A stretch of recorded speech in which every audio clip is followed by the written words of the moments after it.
Hello ಗೆಳೆಯರೆ, welcome to S speech in Kannada channel. ಈ ಒಂದು ವಿಡಿಯೋದಲ್ಲಿ ಯೋಗದ ಪ್ರಾಮುಖ್ಯತೆ ಅಥವಾ ಯೋಗದ ಉಪಯೋಗ ಏನು ಅಂತಕ್ಕಂಥದ್ದು 10 ಪಾಯಿಂಟ್ಗಳಲ್ಲಿ ತಿಳಿತಾ ಹೋಗೋಣ. ಹಾಗಾದರೆ ಈ ಒಂದು ವಿಡಿಯೋ ಇಷ್ಟು ಆಯಿತಾ, ಲೈಕ್ ನೀಡಿ, ಹೆಚ್ಚೆಚ್ಚು ಶೇರ್ ಮಾಡಿ, ಇನ್ನೊಬ್ಬರಿಗೆ ರೀಚ್ ಆಗಲಿಕ್ಕೆ ಸಾಧ್ಯ ಅಂತ ಹೇಳ್ತಾ ಹಾಗಾದರೆ ವಿಡಿಯೋ ಬಗ್ಗೆ ನೋಡ್ತಾ ಹೋಗೋಣ ಬನ್ನಿ.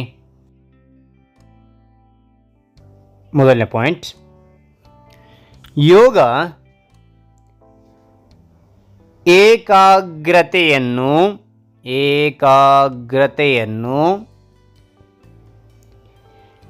ಹೆಚ್ಚಿಸುತ್ತದೆ.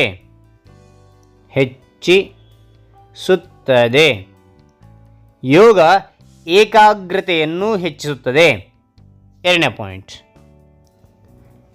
ಯೋಗ ಹೊಟ್ಟೆಯ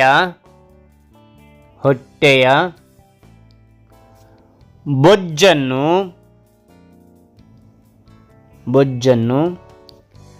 ಕರಗಿಸುತ್ತದೆ. ಮೂರನೇ ಪಾಯಿಂಟ್, ಯೋಗ ಉತ್ತಮ ಆರೋಗ್ಯವನ್ನು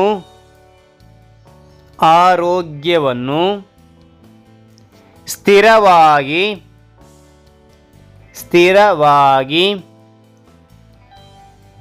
ಕಾಪಾಡುತ್ತದೆ. ಮತ್ತೊಮ್ಮೆ ನೋಡಿ, ಯೋಗ ಉತ್ತಮ ಆರೋಗ್ಯವನ್ನು ಸ್ಥಿರವಾಗಿ ಕಾಪಾಡುತ್ತದೆ. ನಾಲ್ಕನೇ ಪಾಯಿಂಟ್, ಯೋಗ ನಮ್ಮ ಮಾನಸಿಕ ಆರೋಗ್ಯವನ್ನು ಸುಧಾರಿಸುತ್ತದೆ. ಮತ್ತೊಮ್ಮೆ ನೋಡಿ, ಯೋಗ ನಮ್ಮ ಮಾನಸಿಕ ಆರೋಗ್ಯವನ್ನು ಸುಧಾರಿಸುತ್ತದೆ. ಐದನೇ ಪಾಯಿಂಟ್, ಯೋಗ ಉತ್ತಮ ಭಂಗಿಯನ್ನು ನಮಗೆ ನೀಡುತ್ತದೆ. ಉತ್ತಮ ಭಂಗಿ ಅಂದಾಗಿನ ಒಬ್ಬೊಬ್ಬರು ದಪ್ಪ ಇರ್ತಾರೆ, ಒಬ್ಬರು ತೆಳ್ಳಗಿರ್ತಾರೆ, ಅದನ್ನ ಮೀಡಿಯಮ್ ಇರ್ತಕ್ಕಂಥ ಮಾಡುತ್ತೆ. ಓಕೆನಾ, ಆ ಕಡೆ ದಪ್ಪಗಲ್ಲ, ಈ ಕಡೆ ತೆಳ್ಳಗಲ್ಲ ಅನ್ನೋ ಹಂಗೆ. ಓಕೆನಾ, ಯೋಗ ಅಂತಕ್ಕಂಥದ್ದು ಉತ್ತಮ ಭಂಗಿ, ಒಳ್ಳೆಯ ಶೇಪ್ ಅಂತೇಳಿ. Okay, right. ಆರನೇ ಪಾಯಿಂಟ್ ನೋಡಿ, ಯೋಗ ನಮ್ಮ ರಕ್ತದ ಹರಿವನ್ನು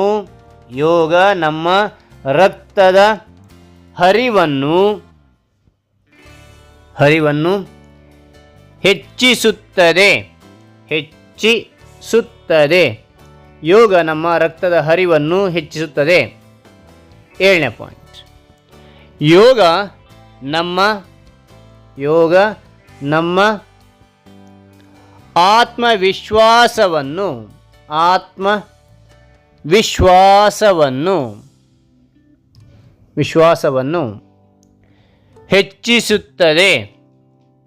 ಹೆಚ್ಚಿಸುತ್ತದೆ.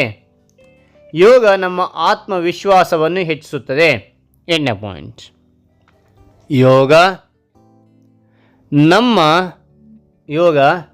ಮನಃಶಾಂತಿಯನ್ನು ನೀಡುವ ಅಸ್ತ್ರವಾಗಿದೆ.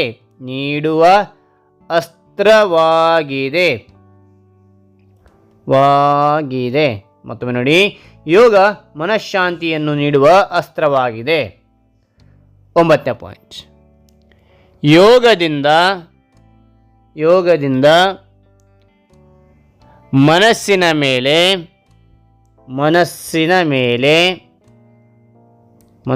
ಮೇಲೆ ಹತೋಟಿ ಸಿಗುತ್ತದೆ.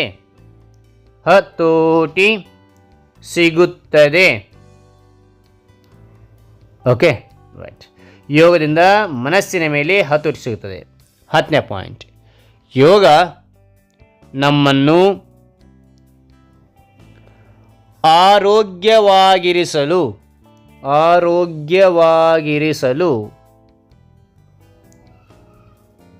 ಒಂದು ಬ್ರಹ್ಮಾಸ್ತ್ರವಾಗಿದೆ. ಮತ್ತೊಮ್ಮೆ ನೋಡಿ, ಯೋಗ ನಮ್ಮನ್ನು ಆರೋಗ್ಯವಾಗಿರಿಸಲು ಒಂದು ಬ್ರಹ್ಮಾಸ್ತ್ರವಾಗಿದೆ. ಓಕೆನಾ, ರೈಟ್. ಈ ಒಂದು ವಿಡಿಯೋ ಇಷ್ಟವಾಯ್ತಾ? ಈ ಒಂದು ವಿಡಿಯೋ ಇಷ್ಟವಾದರೆ ಲೈಕ್ ನೀಡಿ, ಹೆಚ್ಚು ಹೆಚ್ಚು ಶೇರ್ ಮಾಡಿ, ಇನ್ನೊಬ್ಬರಿಗೆ ರೀಚ್ ಆಗಲಿಕ್ಕೆ ಸಾಧ್ಯ ಅಂತ ಹೇಳ್ತಾ ಈ ವಿಡಿಯೋ ಮುಗಿಸಾಯಿನಿ. Thank you for watching. Bye.